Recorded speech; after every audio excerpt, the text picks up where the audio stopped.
क्या हमारा दिल तोड़ के चले आते थे बुलाने पे ही दौड़ के।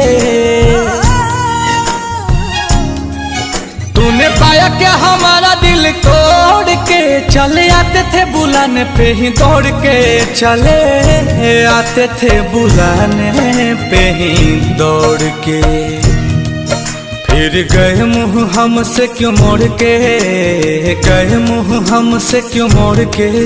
गए आखिरी निशानी जो तू छोड़ के। अब सोता हूँ दुपट्टा तेरा ओढ़ के। जुदाई तेरी जान ले गई, जुदाई तेरी जान ले गई। तुझे देखता हूँ साथ किसी और के, देखता हूँ साथ किसी और के। याद आती है पुराने उस दौर के।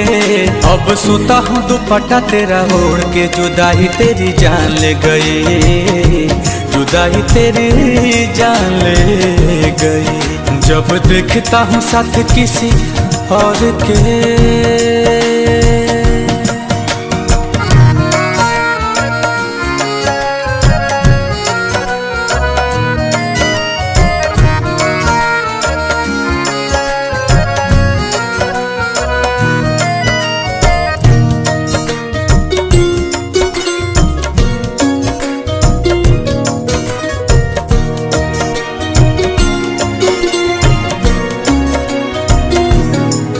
तेरी मेरी पहली वो मुलाकात थी, उस दिन से ही तू मेरे साथ थी। तेरी मेरी पहली वो मुलाकात थी, उस दिन से ही तू मेरे साथ थी। उस दिन से ही तू मेरे साथ थी। फिर तोड़ दी कसम सारी प्यार की, तोड़ दी कसम सारी प्यार की। तुझे हुई ना फिकर तेरे यार की। अब हद हो गई है इंतजार की। जुदाई तेरी जान ले गई, जुदाई तेरी जान ले गई। गए आखिरी निशानी जो तू छोड़ के, आखिरी निशानी जो तू छोड़ के। फिर गए क्यों हमसे मुंह मोड़ के। अब सोता हूँ दुपट्टा वहीं ओढ़ के। जुदाई तेरी जान ले गई, जुदाई तेरी जान ले गई। जब देखता हूँ साथ किसी और के।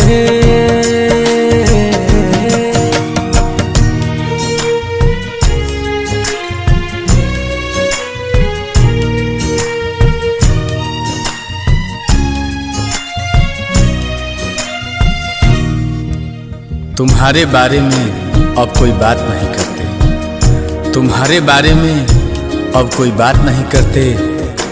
तुम्हें सोचकर अपना वक्त बर्बाद नहीं करते। पर जरा सा भी भूला नहीं हूँ तुम्हें, पर जरा सा भी भूला नहीं हूँ तुम्हें। वो अलग बात है कि तुम हमें याद नहीं करते। कैसे भूले वो बिताए साथ लम्हे, मुझे छोड़ने का तुझको ना गम है। ओ कैसे भूले वो बिताए साथ लम्हे, मुझे छोड़ने का तुझको ना गम है। मुझे छोड़ने का तुझको ना गम है। दिया दिल को जो तुमने जख्म है, दिल को जो तुमने जख्म है।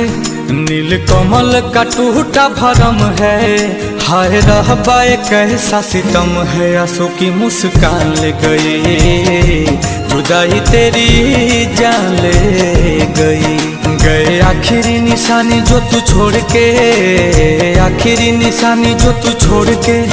अब सोता हूँ दुपट्टा तेरा ओढ़ के। चले गए नाता गहरों से जोड़ के। जुदाई तेरी जान ले गई, जुदाई तेरी जान ले गई।